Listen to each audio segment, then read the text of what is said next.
الرجيم بسم الله الرحمن الرحيم يا أيها الذين آمنوا لا تسألوا عن أشياء إن تبد لكم تسؤكم وإن تسألوا عنها حين ينزل القرآن تبد لكم عفى الله عنها والله غفور حليم۔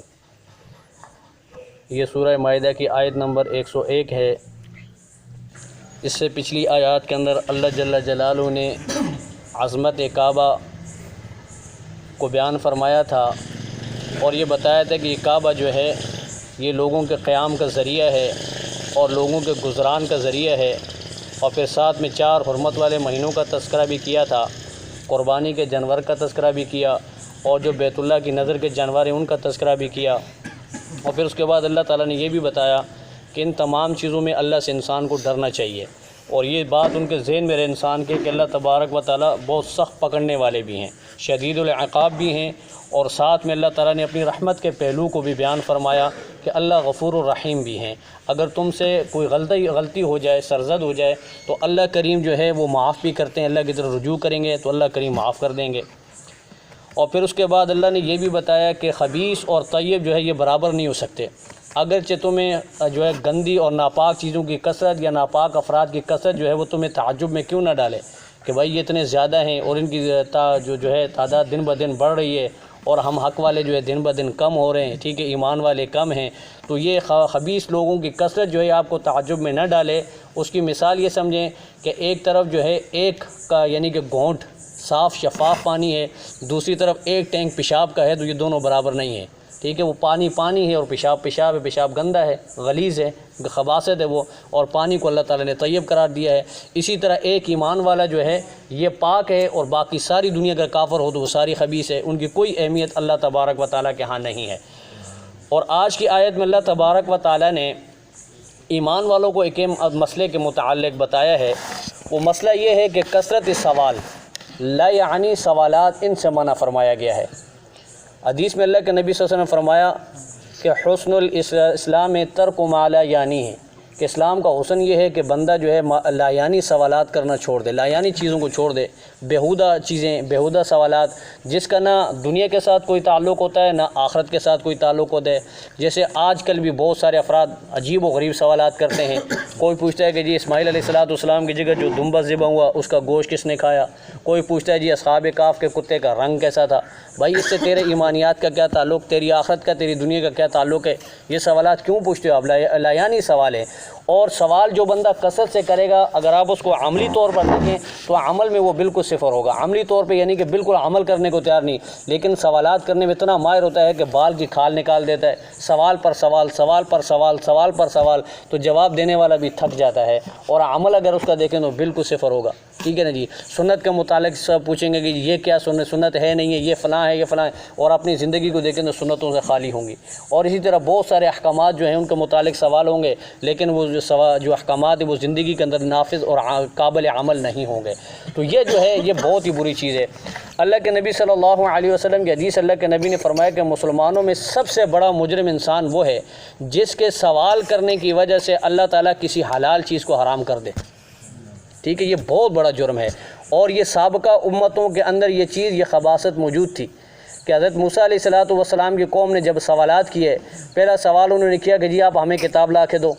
موسیٰ علیہ السلام نے کتاب دی اور کہا کہ نہیں جی، اب یہ پتہ نہیں، ہمیں پتہ تو نہیں یہ اللہ کی طرف سے ہے بھی ہے کہ نہیں، آپ اللہ تبارک و تعالیٰ سے ہماری ملاقات کراؤ۔ وہاں لے گئے، کوہ طور پہ لے کے گئے، تو جب اللہ تعالیٰ کی طرف سے آواز بھی آ گئی کہ ہاں میری کتاب، اس کو مانو قبول کرو، کہا نہیں جی، یہ تو کسی اور کی آواز بھی ہو سکتی ہے، اللہ ہمارے سامنے آئے، ٹھیک ہے۔ اس طرح جب کیا تو پھر اللہ نے کہا ابھی بتاتا ہوں، پھر اللہ تعالیٰ نے کوہ طور کو ان کے اوپر معلق کیا، کہا بتاؤ آپ مانتے ہو کہ نہیں مانتے؟ پھر زبردستی انہوں نے کہا کہ جی مانتے آپ، ٹھیک ہے۔ تو اس طرح کی چیزیں جو ہیں پھر انسان کے لیے جو ہے وبال بن جاتی ہیں۔ بنی اسرائیلی کا واقعہ سورہ بقرہ میں ہم پڑھ کے آ چکے کہ جب ایک بندے کو قتل کیا گیا، اس کے قاتل کا پتہ نہیں چل رہا تھا، موسیٰ علیہ السلام کے پاس گئے، موسیٰ علیہ السلام نے اللہ سے رابطہ کیا، اللہ کریم نے فرمایا کہ موسیٰ ان کو بولو ایک گائے ذبح کریں اور اس گائے کے گوشت کا ایک ٹکڑا لیں اور اس مردے کو ماریں، یہ مردہ اٹھ کے اپنے قاتل کے بارے میں خود بتا دے گا۔ اب کوئی سی بھی گائے پکڑ کے ذبح کر دیتے اور اس کا گوشت مارتے تو اللہ تعالیٰ کا وہ جو حکم تھا وہ پورا ہو جاتا، لیکن وہ بدبخت جو ہے پھر وہ یہ ان کو بیماری تھی، انہوں نے سوال کیا جی گائے کیسی ہو، رنگ کیسا ہو، کیسی نسل کی ہو، اس کی صفات کیا ہوں. تو جب یہ سوال کیا تو پھر اللہ تعالیٰ نے بھی سختی کی، اور اللہ تعالیٰ نے کیا کہ یہ اس قسم کی گائے ہے اور یہ کلر ہے اس کا اور اس طرح کی وہ گائے ہے. اور پھر گائے وہ جب ان کو ملی تو اس گائے کی روایت میں آتا، تفسیری روایت ہے، وہ کہتے ہیں کہ اتنا یعنی کہ اس کی قیمت مانگی گئی کہ ایک طرف گائے کو رکھا گیا، دوسری طرف سونا رکھا گیا. اب بالکل یعنی کہ کتنا ان کے اوپر بوجھ بنا، کتنی مشقت میں آئی ہے. تو یہ اپنے سوالات کی وجہ خود حضور علیہ الصلوۃ والسلام کا واقعہ ہے. حدیث کے اندر آتا ہے کہ نبی کریم علیہ الصلوۃ والسلام ایک دفعہ مسجد کے اندر تشریف لائے اور آپ صلی اللہ علیہ وسلم کو غصے میں تھے، ممبر پہ تشریف فرما ہوئے، اور آپ نے فرمایا کہ میں اس وقت تک یہیں بیٹھا ہوں جب تک تم لوگ سوال کرو گے میں تمہارے سوالات کے جوابات نہ دوں. تو اس میں سے ایک بندہ کھڑا ہوا، صحابی تھا وہ بھی، تو اس نے اٹھ کے عجیب سوال کر دیا. اس نے کہا کہ جی من ابی، کہ آپ اللہ کے نبی یہ بتائیں میرا باپ کون ہے. اب یہ کوئی سوال ہے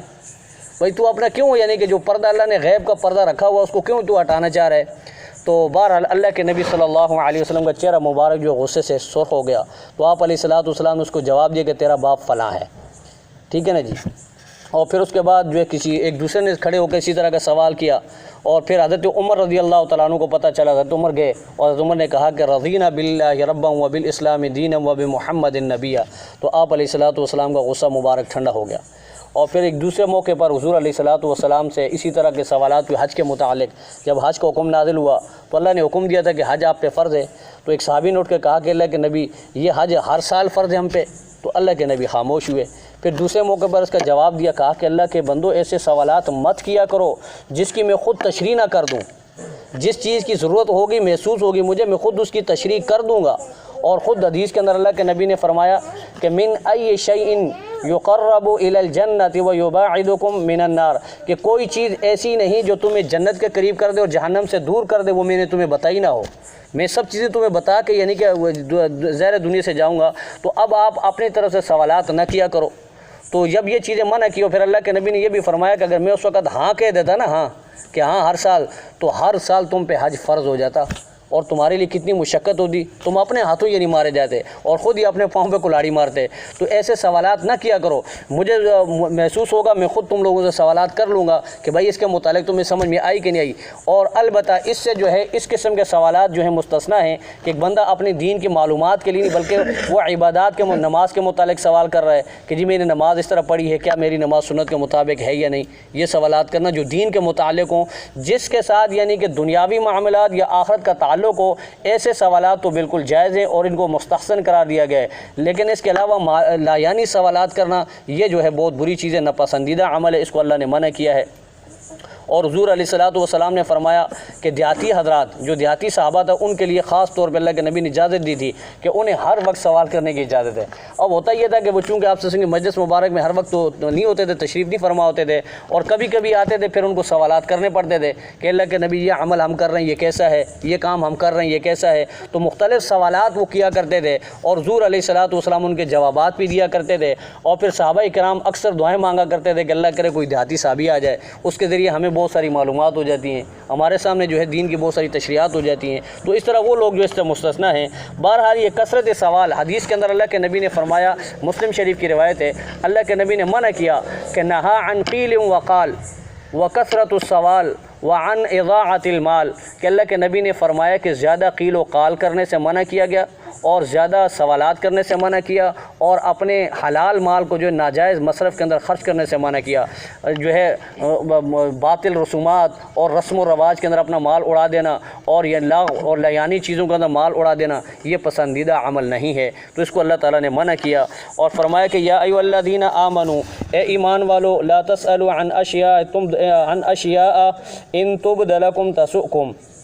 کہ اے ایمان والو لا تسألوا سوال نہ کرو عن اشیاء ایسی باتوں کے متعلق ان تبد لکم اگر ان کو تم پر ظاہر کر دیا جائے، تسؤکم تو وہ تمہیں بری لگیں گی. جب تمہارے اوپر ظاہر کر دی جائیں گی تو تمہیں بری لگیں گی. اب یہی ہے کہ ظاہر بات ہے جب انہوں نے سوال کیا کہ جی حج ہر سال ہے تو اللہ اوپر سے حکم نازل کر دے جی ہر سال آپ کو کرنا پڑے گا، تو اب یہ کتنا دشوار عمل ہوتا. تو اس لیے کہا کہ ایسی چیزوں کے بارے میں سوال نہ کرو. وجہ کہ وَإِن تَسْأَلُوا عَنْهَا حِينَ يُنَزَّلُ الْقُرْآنُ تُبْدَ لَكُمْ، کہ جب یہ باتیں تم جب سوال کر رہے ہو نا ان باتوں کے متعلق اور اس وقت قرآن نازل ہو رہا ہوتا ہے اور قرآن کے نزول کا زمانہ ہے، قرآن نازل ہو رہا ہے، اگر تم لوگ یہ باتیں کرو گے تو پھر اللہ تعالیٰ یہ باتیں ظاہر ظاہر کر دے گا، چونکہ وحی کا نزول ہو رہا ہے، وحی نازل ہو رہی ہے، تو اس وقت تمہارے لیے سختیاں ہوں گی، تو اس لیے خاموشی سے سنو، جو اللہ کے نبی دیں اسے لو، جس سے منع کرے اس سے رک جاؤ، یہی تمہارا دین ہے۔ ہاں، اس سے پہلے جنہوں نے یہ کام کیا ہے، سوالات کیے ہیں، عفا اللہ عنہا، اللہ فرماتے ہیں ہم نے ان کو معاف کر دیا، لیکن آئندہ کے لیے خیال رہے، آئندہ کے لیے یہ چیزیں کرنے کی اجازت نہیں ہے۔ واللہ غفور حلیم، اللہ تبارک و تعالیٰ مہربان اور بخشنے والے ہیں۔ اب آگے اللہ نے فرمایا کہ قد سأل قوم من قبلکم، تم سے پہلے بھی ایسے سوالات قوموں نے کیے تھے، لیکن پھر جب عمل کی باری آئی تو عمل میں وہ بالکل صفر میں رہے، صفر عمل ان کا رہا۔ ثم اصبحوا بها کافرین، اور جب اللہ تعالیٰ نے ان کے سوالات کے جوابات دیے تو اس کے بعد جو ہے وہ انکار کر بیٹھے اور کافر ہو گئے۔ ٹھیک ہے، اب اللہ تعالیٰ نے جیسے تورات کے متعلق ہے، جب اللہ تعالیٰ نے بتا دیا اور کوہ طور سے سر پہ معلق کر کے ان کو جب زبردستی منوایا گیا تو پھر اس کے بعد دوبارہ انہوں نے انکار کیا، لوگوں کے سامنے جا کر اپنی قوم کے سامنے کہا کہ جی اللہ سے ہماری ملاقات ہو گئی ہے، اللہ نے کہا ہے کہ جو آسان احکامات ان کو پورا کریں، جو مشکل ان کو چھوڑ دیں۔ تو اس قسم کے پھر اللہ نے ان کو برباد کیا، تباہ کیا، ذلیل کیا۔ تو اس قسم کے سوالات آپ لوگ نہ کریں۔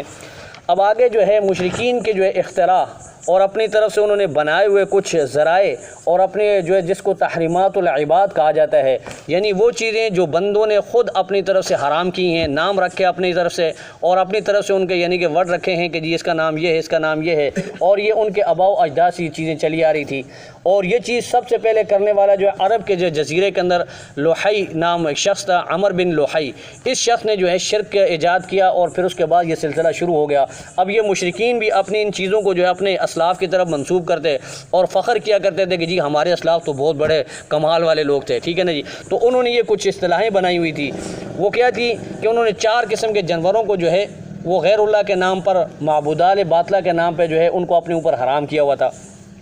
ان میں ایک جانور بحیرہ وہ جانور ہوتا تھا، وہ اونٹنی ہوتی تھی جس کا دودھ نکالنا جو ہے وہ حرام سمجھتے تھے، اس کا دودھ یعنی بتوں کے نام نظر کیا ہوتا تھا کہ یہ فلاں اونٹنی ہے، اس کا دودھ جو ہے یہ بتوں کے نام ہے۔ اب اس کا کوئی دوسرا آدمی اس سے کسی قسم کا فائدہ نہیں لیتا تھا، نہ اس کا دودھ نکال سکتے تھے، نہ اس کے اوپر کوئی کام کر سکتے تھے، بالکل یعنی کہ یہ متبرک اور ایک معظم چیز سمجھی جاتی تھی۔ وہ جس کی کھیتی میں جائے کھائے، جس یعنی کہ جگہ پہ جائے وہ چرے، اس کو کوئی روکتا نہیں تھا، روک ٹوکتا نہیں تھا، ایک معزز قسم کا جانور سمجھا جاتا تھا، لوگ اس کا بڑا احترام کرتے تھے۔ اور دوسرا ولا صائبہ، اور صائبہ وہ جانور ہوتا تھا جس کو ان معبودان باطلہ کے نام پر چھوڑ دیا جائے کہ جی یہ ہمارے جو ہے بتوں کے نام یہ جانور ہے، اور اس کے پھر کان کو بھی چیرا لگا دیتے تھے، کان کو چیرا لگاتے تھے نشانی کے طور پر، تو اس جانور کی بھی یہ تعظیم کرتے، احترام کرتے تھے، غیر اللہ کے نام پہ جو چھوڑا گیا۔ تو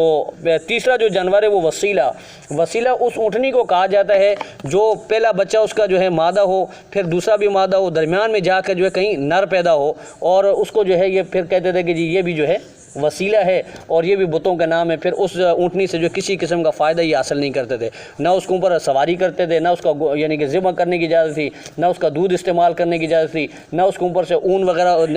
نکالنے کی ضرورت تھی، تو کسی چیز کو یعنی وہ حلال نہیں سمجھتے تھے۔